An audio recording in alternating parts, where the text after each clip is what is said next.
So I've also heard people say, oh, you're having water retention, or you have X, Y, and Z, cut on the salt.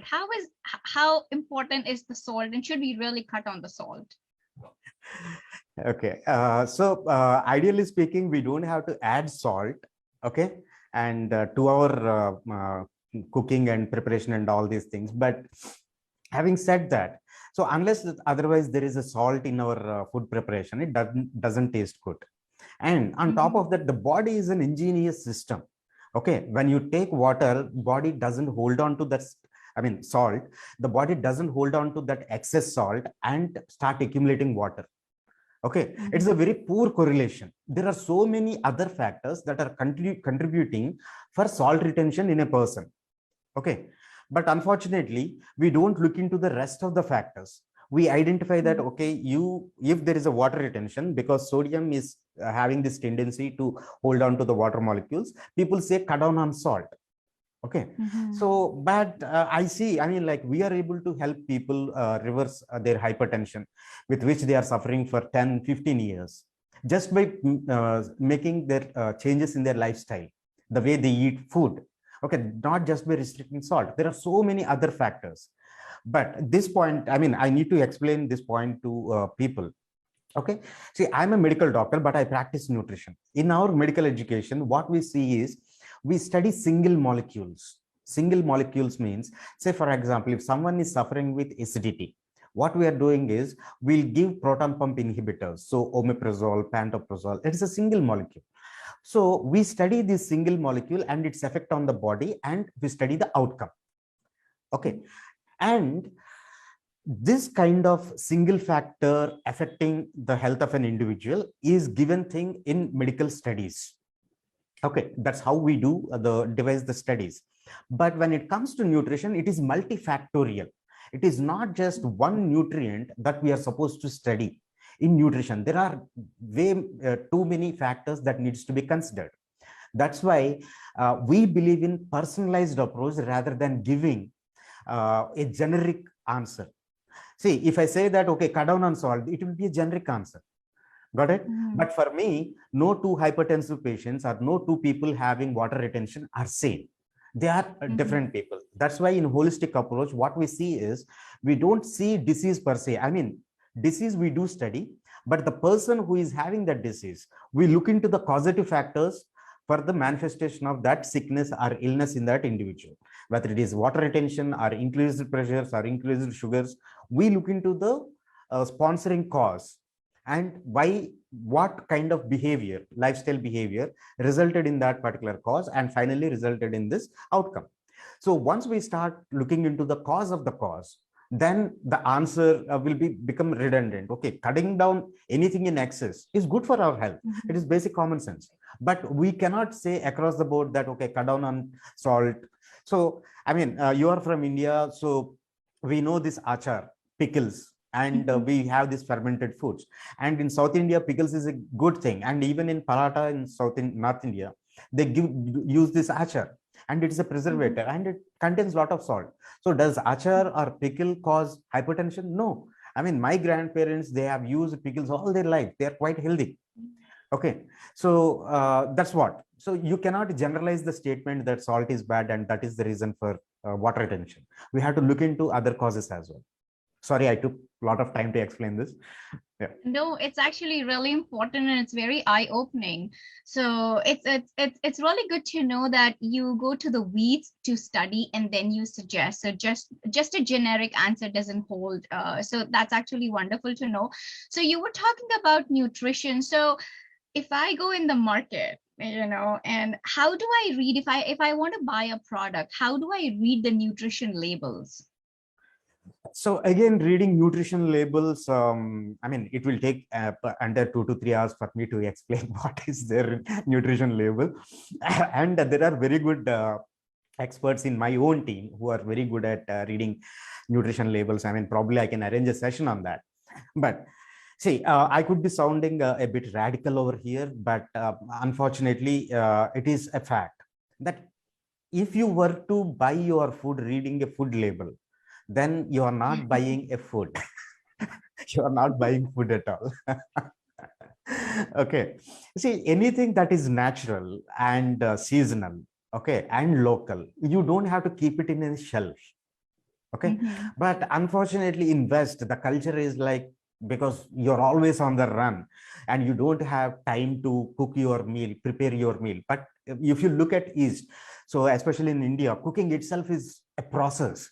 Okay, is a Mm-hmm. ritual kind of thing, something freshly prepared. But if you are eating frozen food or packed or tinned, this kind of food, okay, so that is not a healthy way of eating. That is the first thing. But having said that, see, simple thing that I would like to suggest you, and some of the oils, they say that it is zero cholesterol. Just look at the Mm-hmm. absurdity of that. Plants, they do not produce cholesterol, right? And all the oils Right. that we use, whether it is olive oil or groundnut oil, sesame oil, corn oil, whatever it is, they all come from plants. And what is the point in Mm-hmm. saying good for your heart? There is no cholesterol at all in any kind of oil. Okay, simple thing. So Right. the most of the labels, they mislead you, right? The corporations, they are like trying to sell their product. I mean, I'm not finding fault with them, unless and otherwise there are buyers, so they'll not be Mm-hmm. able to sell them. But when reading the label, you have to look into specifically the sugar content and how much of it is free sugar or empty calories. When I say empty calories, they give you nothing but calories, and unless and otherwise you burn those calories, the body converts those calories into fat. Those are called empty calories. Got it? So say for example, you are eating, having this table sugar in the form of like ice cream or colas or whatever it is, because you are not getting any other kind of nutrients in the sense micronutrients, vitamins and Mm-hmm. minerals along with that. Say for example, you may what do you say, uh, you may cheat yourself saying that, okay, I'm having a bottled fruit juice, Mm-hmm. okay, instead of fruit. When you are having a fruit, you are getting the pulp, which contains a lot of fiber, you are getting vitamins and access to minerals, and on top of that, you are chewing that food, biting, chewing, there is an experience involved. But Mm-hmm. when you are taking a bottled fruit juice, a canned fruit juice, what you are getting is as an essence. You are not getting any kind of pulp. Even 90% of juice, all of them are artificial. There is nothing about fruit in that. You get only flavor, and rest of the things are loaded with chemicals and lot of sugar. Okay, and it is very, very difficult. So nowadays everyone is using their smart watches, and you know how difficult it is to burn even 10 calories or 50 calories. Okay, but 50 calories you just get like that by taking 2 sips of this sodas and rest of the juices. So always watch out for the free sugar content, and don't I mean, like, get fooled by the saying that added vitamins and fortified with iron and rest of the things. No, there is a highway, I mean, there is a natural way, a correct way to get your vitamins and minerals. Okay. So thank you for that. Now, when you were explaining it, stuff was going in my head. I know sometimes when I eat a samosa, I'm like, should I eat or not? Should I not? Because then how will I take it out? You know, it's really so good, but then I'm really not doing anything to get those calories off of me. So that's actually wonderful and very enlightening. And I'm sure everybody who is listening to us and watching us is actually a lot of stuff is going in their head right Yes. now. So you talked about drink. With that, I want to ask about water. You know, we see so many waters, water from this spring, water from this spring. Even in India, we say, oh, you know what, don't drink this tap water, use RO. And there are so many other companies. So uh, enlighten us a little bit on water. Like, what kind of water should we be drinking?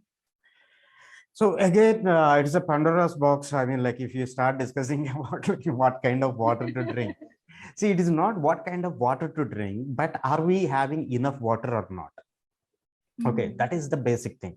See, even in India, most of the houses nowadays, okay, they are like air conditioned. Okay, so I call this as living your life in a box. Okay, so say for example, this is my office room. It is a big box, right? And it is air conditioned. I am not exposed to the temperature. You know the temperature in India, especially in South India, how Mhm. hot it can get. So we reach 40 degrees centigrade, not Fahrenheit. So it is degrees in centigrade. Right. So 40, 42, and this kind of temperatures. But I'm living in a box. If I'm moving out, I'm moving again in a box. That is a car. And if I'm sleeping again in a box. That is my bedroom. Okay, all boxed out, and I'm not exposed to anything. So when my body is not exposed to the temperature, the natural temperature that I am forced to live in, or I'm supposed to live in, so my body is not adapting to the external environment, so which will force my body to sweat it out, and I should be feeling thirsty if I am living a natural life. But if you are Right. living in a conditioned life, or like a structured kind of life, okay, and artificially created life, then I don't feel thirsty at all. So most important thing, forget about like RO water or spring water or mineral water or fortified water, whatever it is. The first thing is make sure that at least you take 2 to 3 liters of water, and make it a habit to sip in water, and always keep the water bottle. I mean, I saw you just before the start of the presentation having your water. It's a very good practice. Always keep the water bottle or the container just before your workplace, wherever you are. Keep it handy, carry it, and that's a very good practice. Okay. And one simple thumb rule is you must be watching the color of urine. One must be watching the color of urine. It should not be light straw or light yellow color, anything like that. It should be clear as water. That means you are enough hydrated. And the second thumb rule is look at the skin tone. Okay, people who are having enough water, their skin tone is like glowing. Okay, so that says that they are having enough water. So how much did you say, how many liters is a good measurement for the water? Yeah, a minimum 2 liters. I mean, some people, they Minimum consume 2 3 liters liters. of water. And again, it depends upon the workout they do and their lifestyle. So minimum 2 liters from the time we wake up to the time we are ready to go to bed. Okay. Okay. So that's a good, thank you. So we were talking about calories. We have smartwatches, we have smartphones, we can track the calories, but in order for me to track and compare, I need to know how many calories in a day one should be taking. So how many calories should we intake like on a daily basis by an average person? And then how should I track my calories? Okay. So unfortunately, we have brought down this weight management and nutrition to mathematics. Okay. So, but human body is not a calculator. So most people get this thing when it comes to weight loss and managing their weight to mathematics, that calories in out should be equal to calories out. But body doesn't work that way. See, 1 + 1 is 2 for every mathematician, for every person who is having the common sense. Okay. But human physiology doesn't work like that. 1 + 1 can be 1 or 111 or much beyond that. So this we call as synergistic effect. I'll give you a simple example. Say, imagine a person who is of same height, weight as you are, and same body type and same age, and you can say a photocopy of you, right? Now, I give you the same quantity of food, same quality, and same amount of food to both of you. But you are happy, bubbly, contented while consuming your food. But your twin copy, okay, your twin is extremely depressed. Now, both of you are consuming the same food of the same quality, same quantity. Who do you think will digest the food better? Happy or sad? Me. Yeah. Me. Why? But the food is food, right? The calories are calories. Right? What's happening? You are able to digest it better because everything about you are happy. That means happy hormones are released. You feel lighter. That means each and every cell in your body are bombarded with these happy hormones. The serotonin levels are high. The dopamine are high. Oxytocin, growth hormone. That means your metabolism is at optimal level. Okay. That means the ability to digest food, right? The ability to absorb the food, and the ability to process these nutrients inside your cells is optimal. So everything that comes in is burned off completely. So there is no storage. There are no calories left to be stored as fat. But imagine the person who is depressed. Probably that person might have gone through a lot of things in her life. Okay, even if she is eating less, because when she feels depressed, everything in her body is depressed. So even if she eats less, because it is not digested completely, even if it is digested completely, once it is absorbed, the cells are not active. Mm-hmm. They are metabolically inactive. It doesn't require those many calories. Okay, so whatever little calories she is able to consume, and since it is not utilized, it gets converted into the fat. Now tell me, is the calories in and calories out, looking at height, weight, body mass index, and body fat percent, work in this scenario? No, right? No. So we Right. call them as formula diets, whether it is Atkins, GM, and there are so many. Nowadays we have keto, intermittent fasting, what do you say, Mediterranean, all these things are called formula diets. Right. Mm-hmm. My personal experience, 2 decades, I have been into nutrition. Since 2002, I have been prescribing diet. What I believe when it comes to managing one's weight or one's health through nutrition is a plan designed exclusively for you. Okay. Mm-hmm. See, we have this, we take this thumb impression or fingerprints. Do you have the same fingerprints with any, do you share your fingerprints with any person in this entire world? No. That means what? You are 1 in 7.5 billion, unique, right? Right. Unique. So Mm-hmm. why do you need a plan which is designed for someone else? You have your own metabolism. That is why personalized approach is more important. That's why at our organization, Holistic Nutrition Works, we don't go for this person, what do you say, generic diets. If somebody Mm-hmm. comes to me and asks me, give me a diet for obesity, I say, I don't know how to give a diet plan for obesity. But I can give a diet plan for your obesity. Because Mm-hmm. once I study you, I get to know your metabolism, your lifestyle, your eating habits, preferences, tastes, and everything. Then accordingly, I can plan your diet and help you lose weight. So calories and calories in and calories out is a redundant and a failed concept. So no formula diets will work, whether it is for diabetes. Nowadays, we are seeing a lot of diabetes reversal, chronic disease reversal. How do you think it is working? Because all of them is personalized, not generic. Mm-hmm. Not Okay. generic. Yeah. Okay, wonderful. So when you were explaining, you touched about upon a word which is metabolism. So I want to talk a little bit about metabolism. Like you said, we all are unique. Our bodies are very, very different. So our metabolism is different. We intake the same thing, but the output is different. So uh,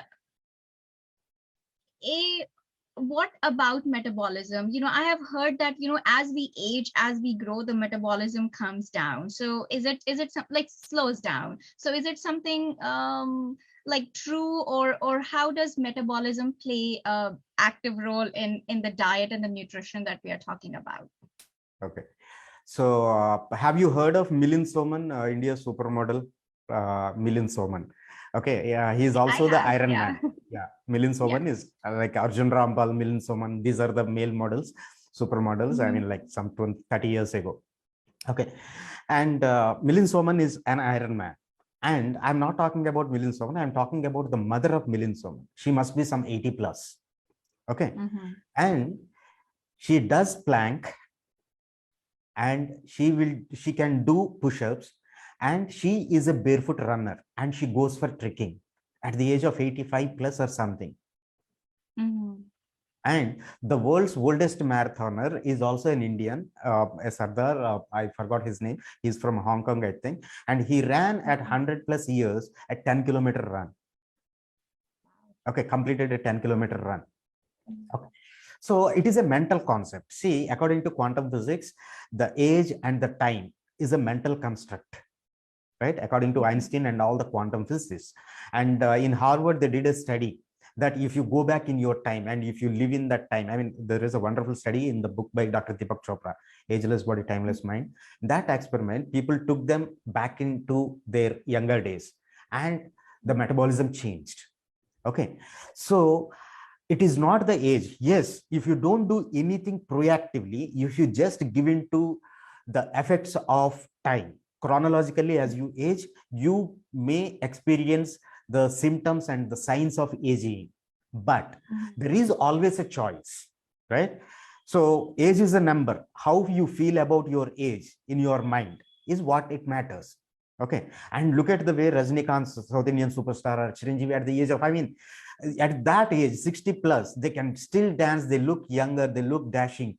Okay, how they're able to defy this age, right?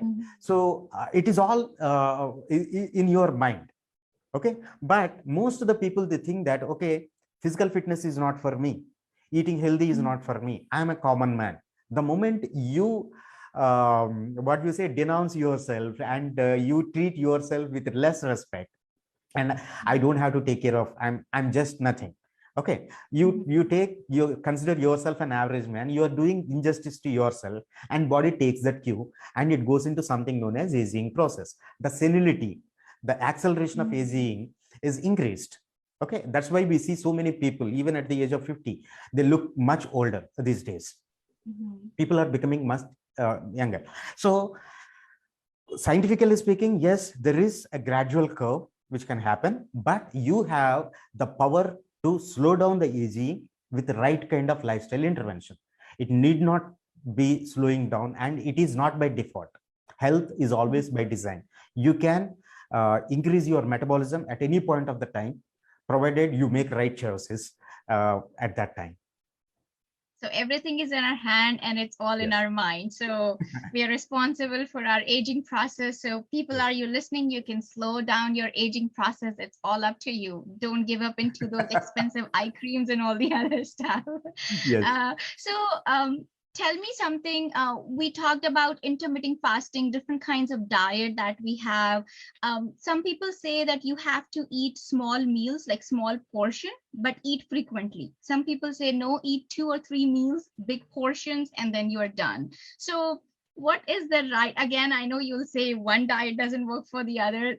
Yes. That's pretty clear to me. But as a generalized, what is the good practice for any common person?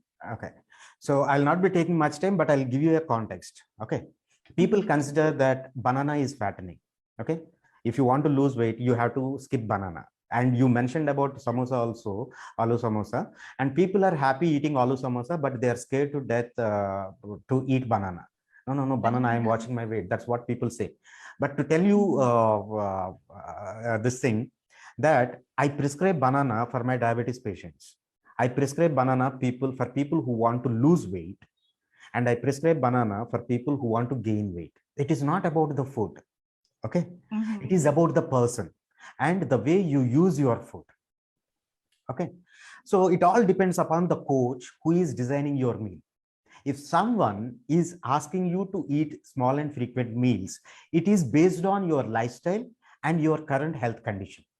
Okay, small and frequent meals was proposed to address the insulin resistance, the pre-diabetes condition, and to help people lose weight, because they were binging. See, when you are hungry, you feel like eating something very tasty and something that gives you instant energy.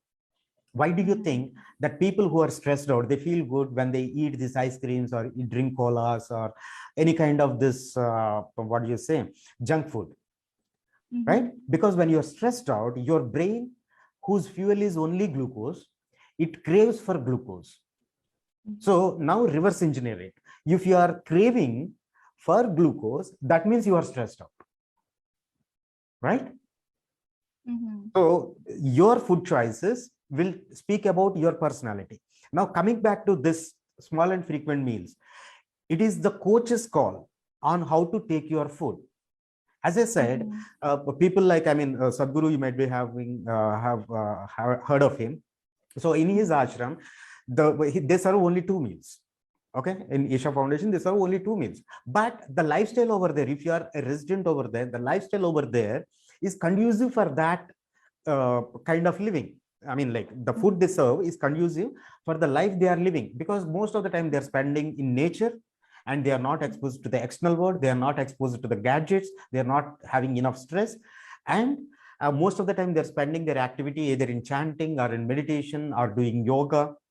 So for that, it is required. So it all depends upon, again, the person, and the person who is prescribing you should make the call, not you. Unless and otherwise you are a dietitian, you are well versed with your health and how to read your own what do you say, diagnostic reports. So that's a wonderful thing to know. I did not realize that. But so someone like me, I would not go and consult a nutrition or a dietitian if it has not been recommended to me by my primary physician. So people like me, who, how do I know? Like, can I just go and consult a dietitian and nutrition without being asked? Or like, how can I fix my lifestyle now that I've already talked to you? I see a lot of loopholes. Yeah, Kunjan, don't take it personally. On a lighter note, do you have your own stylist hair for um someone to do your hair? I mean, no. like you do go to a stylist, right? You do go to a parlor. Okay. So, I just do it myself. Yeah. I mean, most of the people, they do go to a beauty parlor or some, a beautician, right? We do have our Mhm. own beautician. But why not a personal dietitian? As simple as that. See, I mean, we do men go to a barber once in a month or once in 2 weeks, something like that, to make our hair. Okay. And how many of us actually have a personal dietitian to take care of our health? For us, this is priority, not this, right? It is the priorities. So once in a year, you go to a qualified dietitian and tell them, this is my work, this is my lifestyle, this is my age. Okay, right now I am healthy. So can you help me stay healthy for the next 1 year? What I'm supposed to eat? All it takes is like couple of weeks or probably couple of months just to get to know what you are supposed to follow. That's it, right? We do take our car or we do take our appliances for regular servicing, annual maintenance. But do we go to someone and we feel like eating whatever the television guys and the advertisement says we feel like eating, and we abuse our body day in and day out? Okay.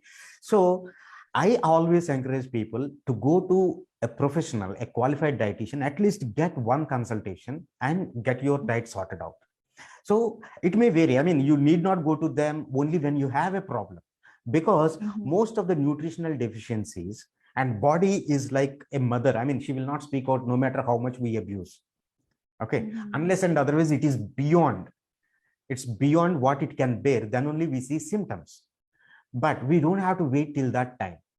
What if, Right. see, if you are eating 3 times a day and Mhm. 365 days, you almost got 1500 opportunities to make yourself healthy in a year. How many Mhm. opportunities are you utilizing? All of them, I say, are missed opportunities, are lost opportunities. But if you make your eating mindful and healthy and balanced, you are going to be healthy. Okay. So don't Well, go I for know what like I'm doing.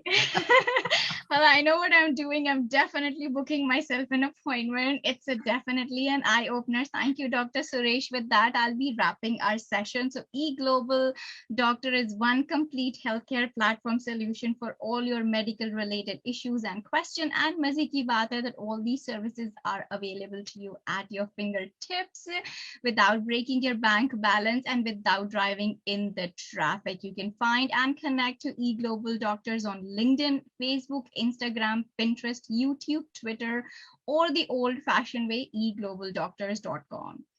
Indian origin folks living in US, if your parents are visiting from India and you are looking for medical consultation, well, look no further. eGlobal Doctors has your back. Access to doctors from USA and India, their specialties includes but not limited to internal medicine, cardiology, orthopedics, oncology, pediatrics. Prescription will be provided. Response time is 1 to 3 days. Family members can participate via live video physician consultation from any part of the world. Consultation is up to 30 minutes. In-app messaging with doctor after consultation, ID and portable health passport. If you are looking to contribute in televisits and build your network, eGlobal Doctors is formed by a group of physicians from UK, India, and USA, 290 plus doctors on board, 60 services, 8 plus countries. What is in what is in it for doctors? Provide consultation counseling services to patients from anywhere in the world, opportunities to provide charitable services patients, be part of fast growing innovative telehealth company with the chance to invest in discounted prices, and liability insurance will be provided. Visit or register at eglobaldoctors.com for more information. So thank you for wonderful session, Dr. Suresh. I know I learned a lot and a lot of myths are busted. So before I let you go, any word of wisdom that you want to share with our viewers and our listeners? Yeah, first of all, I would like to thank the entire team at eGlobal, and thank you, Kunjan and Arya, for facilitating this, giving this opportunity. And see, health as such is a culmination of all the choices that we make day in and day out. Okay, so we cannot cry foul when something happens to us at a later date, and everything that we do has got a consequence, right? If we make right choices, the consequences will be good for us. But most of the time we do make choices unknowingly, right? Try to make informed choices and go to professionals and qualified people, and don't try to test it on your human body, right, on your own body, because this is the only place where you live. You need to keep it fit, healthy, and happy. So keep smiling and be happy, and make healthy choices. And thank you all for patiently listening to me. Thank you for the opportunity, and have a wonderful day, everyone. Thank you so much. With that, it's a wrap. Well, you know what you have to do. Visit eglobaldoctors.com for more information. And thank you, Dr. Suresh, for giving your Saturday morning to us. Thank you so much. Namaste. Thank you.